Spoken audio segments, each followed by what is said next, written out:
Revivado por su palabra con su amigo Elías Gómez, un capítulo por día a la vez. Y te invito a que te suscribas y active la campanita de notificaciones y compartas con tus amigos, familiares y conocidos.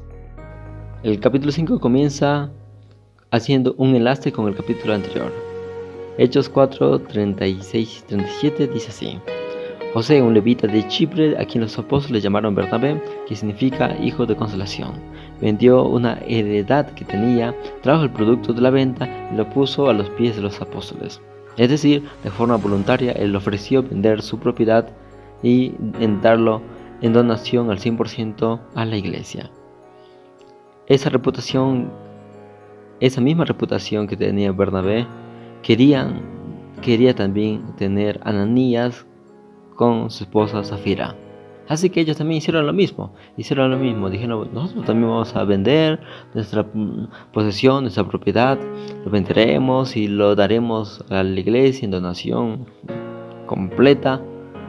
Pero Ananías y Zafira querían no honrar a Dios, no querían realmente ayudar a la iglesia, sino que ellos querían ganarse el respeto, la reputación de los como Bernabé, pero haciendo un menor sacrificio. Tal igual como en el círculo de los apóstoles, de los discípulos, había un Judas Iscariote.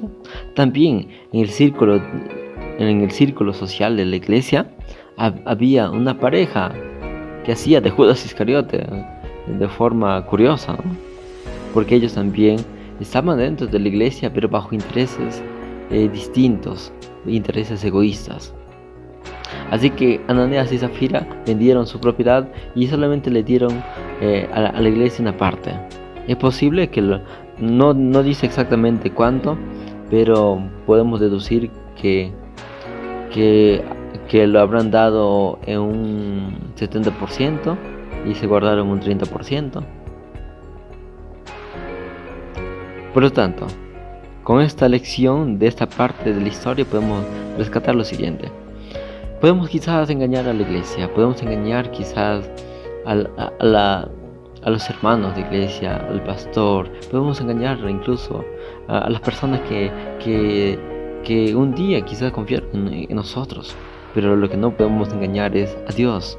Dios que sabe todo, que todo lo ve, que todo lo sabe. Él es omnisapiente, omnipresente, conoce. Por lo tanto, Él conoce todo lo que hacemos. Por lo tanto, tenemos que tener mucho cuidado de no pecar premeditadamente. Una cosa es pecar por ignorancia. Una cosa es pecar porque hubo una piedra y te caíste, ¿no?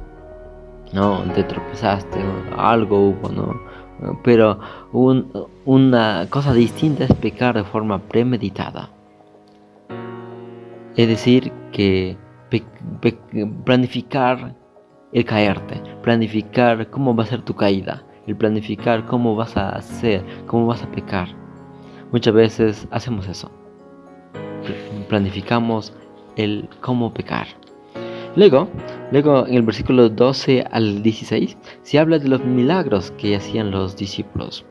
Tanto así que la gente creía en los discípulos, creían en el Dios que ellos predicaban, creían en ellos. Tanto así que sacaban a sus enfermos de sus casas y los ponían en las calles para que cuando los discípulos pasaran, sus enfermos sean sanados.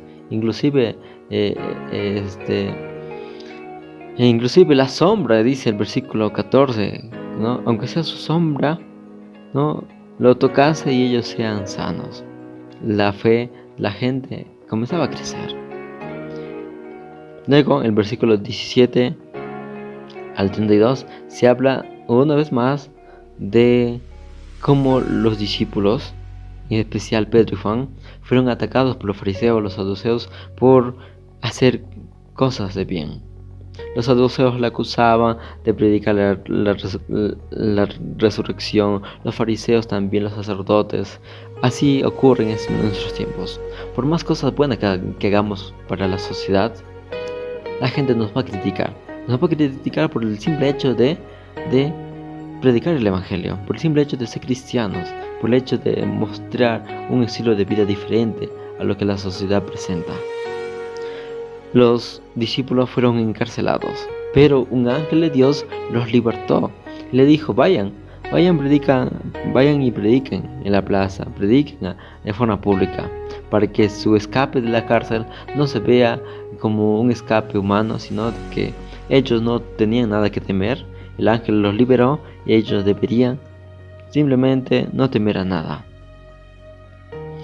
Pero los fariseos cuando llegaron dijeron: ¿dónde están? Vayan a traerlos. Y ellos vieron que se habían escapado. Pero luego les dieron la noticia de que ellos estaban predicando en la plaza, de forma pública.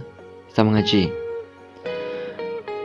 Y rescato una vez más lo que dice el versículo 29, donde Pedro y los apóstoles respondieron: es preciso obedecer a Dios antes que los hombres.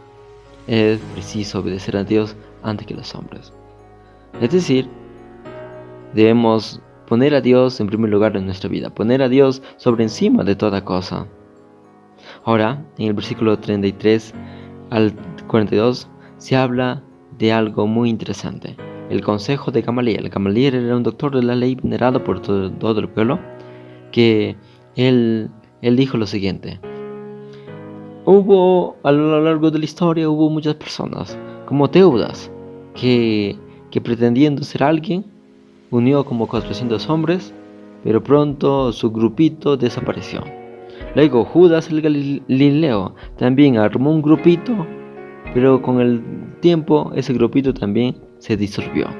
Ahora, si este grupito que armó Cristo, que armó Jesús, si este grupito que armó Jesús desaparece, obviamente a la vista será. Pero si este grupo no desaparece, entonces será de Dios. Si es de Dios, va a permanecer, y si no es de Dios, va a desaparecer. Hermanos queridos, eso es lo que pasa. A veces nosotros luchamos contra la corriente y decimos y luchamos para que un proyecto, una relación funcione. Pero a la vista es, si una relación no está funcionando, es muy probable que esa relación no es de Dios. Si un negocio no está funcionando, existe la probabilidad que ese negocio no es aprobado por Dios. Así que, hermanos, estemos muy ligados a los designios divinos. Esto fue el Reavivados por su palabra del día de hoy. Un abrazo, que Dios te bendiga, que tenga la paz del cielo. Chao.